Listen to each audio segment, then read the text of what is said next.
You've heard the story before. A stock market crash, a panic on Wall Street, millions out of work, the Great Depression, the darkest chapter in modern economic history. But what if that story isn't the full truth? What if the crash in 1929 wasn't the cause, but merely the spark that ignited years of hidden instability? What if the real reason America fell into despair wasn't greed or speculation, but a deeper flaw in the system itself, a flaw that still haunts us today? Because here's the uncomfortable truth. We've been here before. And if history's rhythm means anything, we might be heading there again. This is the real story behind the Great Depression, a story of power, illusion, and the fragile promise of prosperity. The 1920, a decade of roaring engines, dancing lights, and booming confidence. World War I had ended, and the United States, for the first time, stood at the center of global power. Factories that once built weapons now produced cars, radios, and refrigerators. Credit was easy. Stocks were climbing. For the average American, the future seemed unstoppable. The economy was growing at nearly 4% a year. Unemployment hovered around 3%. The stock market, a symbol of national pride, tripled in value between 1924 and 1929. But behind the optimism, a dangerous illusion was forming.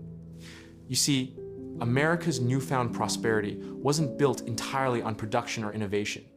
It was built on debt, easy credit, margin loans, speculation. Everyone from Wall Street bankers to small-town farmers was playing the same game, borrowing money to chase profit. And for a while, it worked until it didn't. To understand how the Depression began, we have to start not in 1929, but in 1913, when the Federal Reserve was created.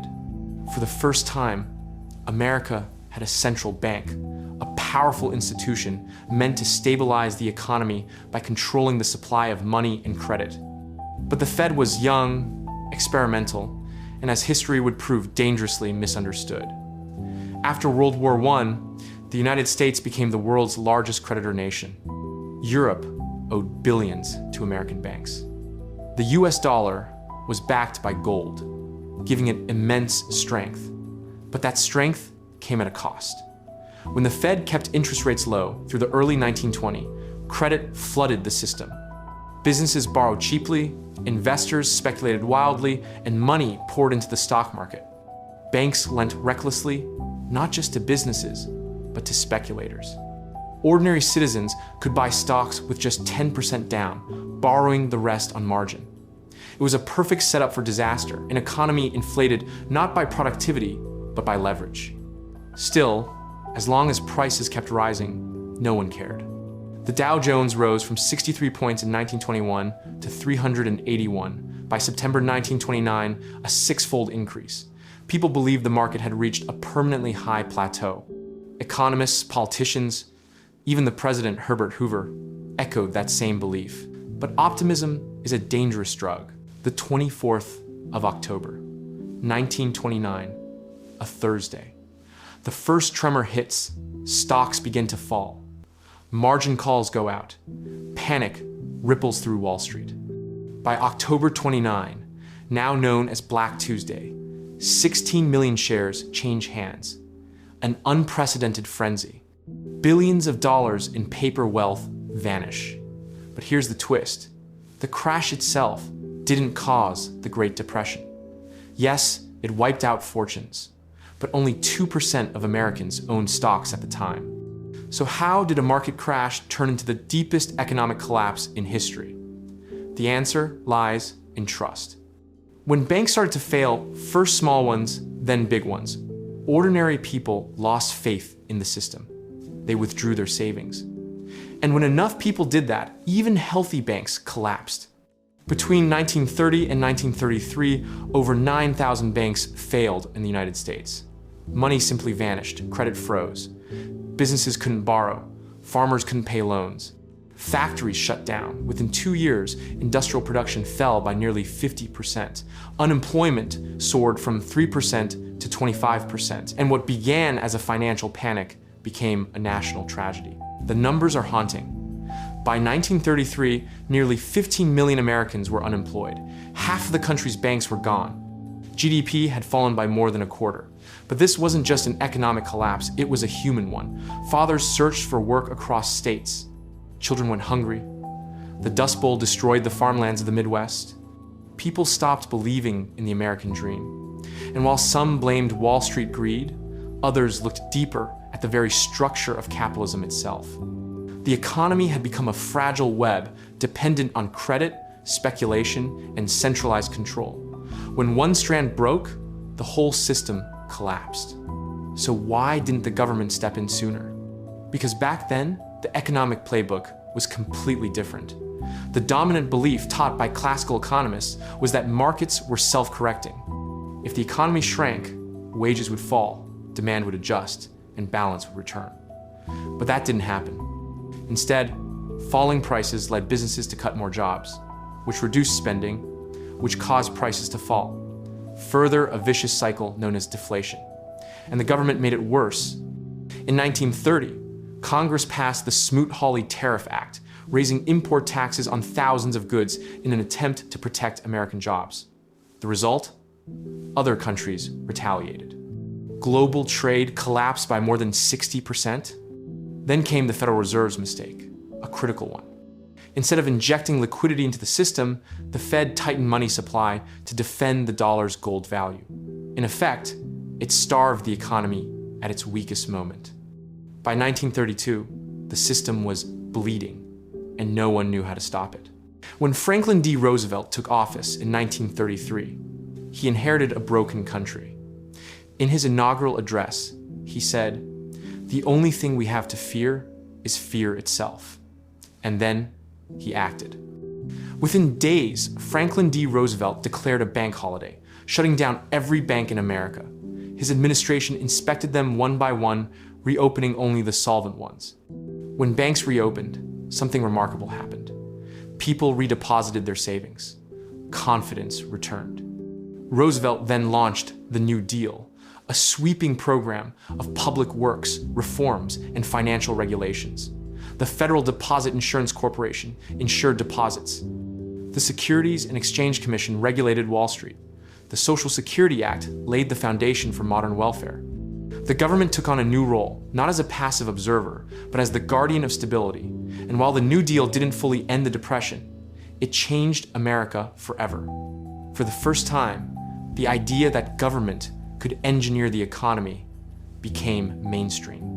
But it came with a price: massive debt, centralized control, and an economy increasingly reliant on government intervention. Here's the uncomfortable truth. The Great Depression didn't really end because of the New Deal. It ended because of World War II. When war broke out in Europe, America became the world's factory again. Massive government spending, not stimulus checks or reforms, reignited demand. Factories reopened to build weapons, planes, and ships. Unemployment dropped to nearly zero. By 1945, the war had done what no policy could. It flooded the economy with production, innovation, and jobs. But that recovery came not from peace, but from conflict. The Great Depression may seem distant, but the patterns, they're terrifyingly familiar. Think about it.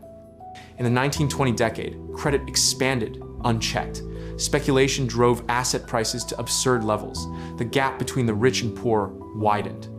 And when confidence broke, the system collapsed. Now, look around.